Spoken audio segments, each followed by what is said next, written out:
The last year and a half has been a time of great change for me. Singing, writing, working for the United Nations, my feet haven't touched the ground. It's been a fab time, but my life was turning into a merry-go-round of airports, cabs and faceless hotel rooms. It doesn't give a girl much time for reality. So I thought enough is enough. What's the point of travelling the world if I only see it behind tinted windows?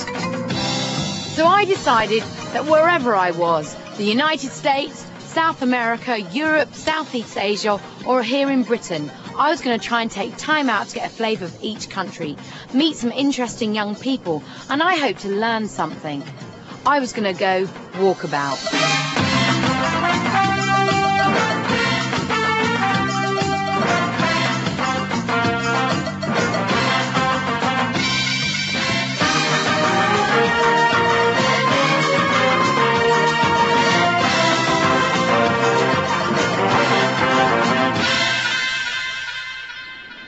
Now I'm finally home again. I can catch my breath and look back at some of the amazing people I've met over the year.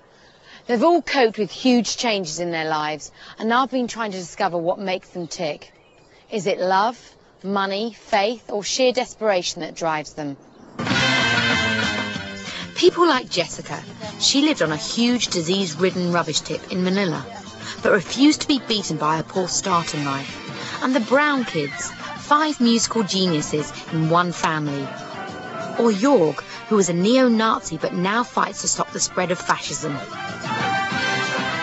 And Reginaldo, a dancer from the slums of Rio who managed to win a scholarship to the Bolshoi Ballet.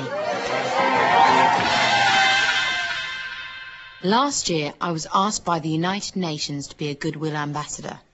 My first assignment was in June, and they sent me to the Philippines.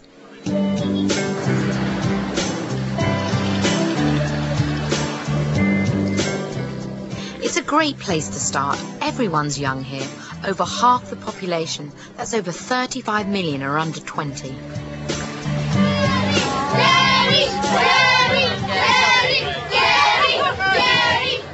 I was shown some of the family planning initiatives the UN started.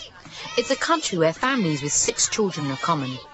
Not surprising when the head of the Catholic Church describes condoms as evil and fit only for animals. A modern girl in a conservative country, Geri Halliwell has been brought here to encourage safe sex and greater family planning on the part of one of the most rapidly growing populations in the world. I believe that everybody deserves to have control of their life, and that means having control over your fertility. That means being able to have protection against disease and unwanted pregnancies. That is everybody's fundamental right.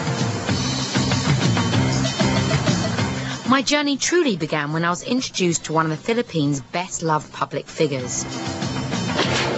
Wala pa akong contour sa jawline. 28-year-old Chris Aquino has always had money. She was born into one of the country's most high-profile political families.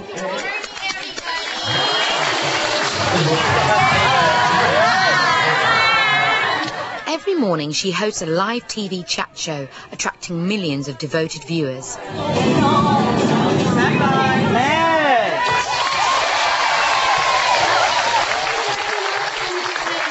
So I decided to turn the tables and chat to her. Ako ang in-interview ni Geri Halliwell. Kilala niyo siya bilang Ginger Spice.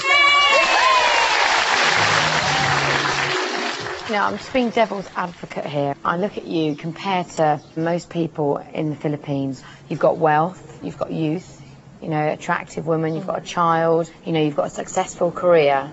How do you feel that you stay in touch with what's going on in the world? Because I know from my own experience, you can be contained, you know, you've got PAs, makeup art, everything, everyone's doing everything for you. I mean, round the corner, you've got massive poverty. How can you relate to that? First of all, I do a lot of regular things, and I think that they see that. I go to the grocery. I do it myself, and I talk to everybody.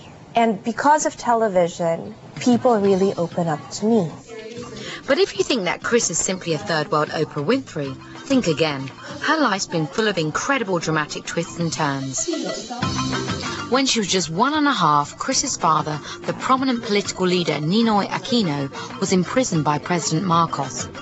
When she was 9, the whole family were exiled to Boston on the understanding Chris's father never came back. But when she was 13, her father felt he had no choice but to return to the Philippines to meet his destiny. He said the worst thing that could happen to him would be to just, be run over by a Boston taxi cab and die a meaningless death. On the flight back to Manila, Chris's father, now opposition leader in waiting, brushed off threats that had been made on his life. I am taking some precaution. I have my bulletproof vest, hoping that would be some kind of a protection. But if they hit me in the head, there's nothing we can do there. It was about 2 or 3 in the morning that we received a call from... Yeah. It was first from a Tokyo news agency asking if we had heard and if we could confirm that my father had already been shot. As he stepped off the plane, he was shot dead.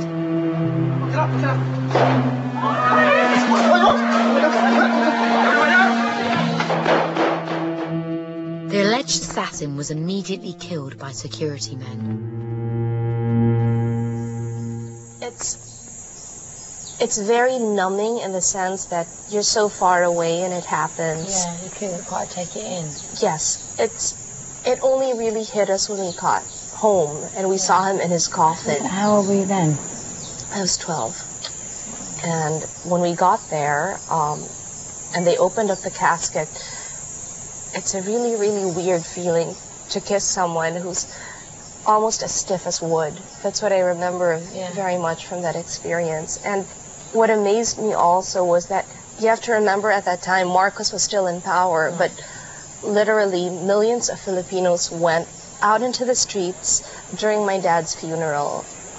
If you saw the movie of Mahatma Gandhi, the scene is very similar to that. You kind of feel proud almost that everybody... In a way, it consoled us because I knew that, and my mom said, this is the way your dad would have wanted to die. Yeah, his death had meaning. Yes. The truth about what really happened to her father will probably never be known.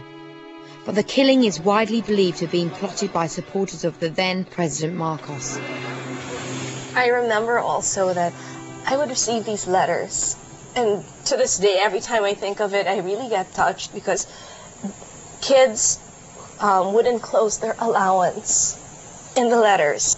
One of them said that I asked my mom to give you the allowance I was supposed to receive for this month. And hopefully it would make me feel better. And that came from someone who I would have much money themselves. Yes, exactly. 3 years later, the Marcoses lost power to another Aquino, Chris's mother, Corey, who up until then had been content as a housewife. The long agony is over. We are finally free, and we can be truly proud of the unprecedented way we achieved our freedom. Incredibly, in spite of many attempts on both her and Chris's life, she remained president for 6 years.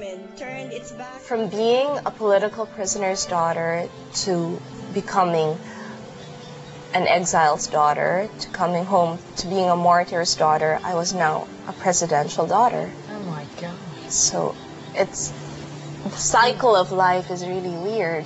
Our lives are so much a part of everybody's lives. Your as life well. has been like a soap opera, isn't it? For yes. them, almost. Can we just pray for a happy ending now? I'm sure you'll have a happy ending.